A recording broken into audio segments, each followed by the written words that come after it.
அன்பர்களே, நீங்கள் பார்த்து கொண்டிருக்கின்ற ஜாதக கட்டத்திலே லக்னம் சிம்மம் 1ஆம் இடம். அந்த 1ஆம் இடமாகிய சிம்மத்திற்கு லக்னத்திற்கு 12ஆம் இடம் கடகம்.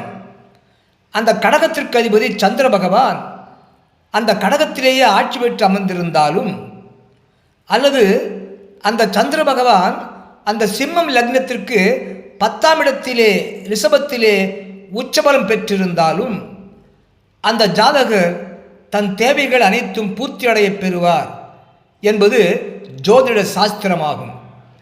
1ஆம் இடம் சிம்மம் லக்னம். சிம்மம் லக்னம் 12இல் கடகத்தில் சந்திரன் ஆட்சி, அல்லது 10இல் ரிஷபத்தில் சந்திரன் உச்சம் பெற்றிருந்தால் அந்த ஜாதகர் தன் தேவைகள் அனைத்தும் பூர்த்தியடைய பெறுவார் என்பது ஜோதிட சாஸ்திரமாகும். அறிவீர்களாக.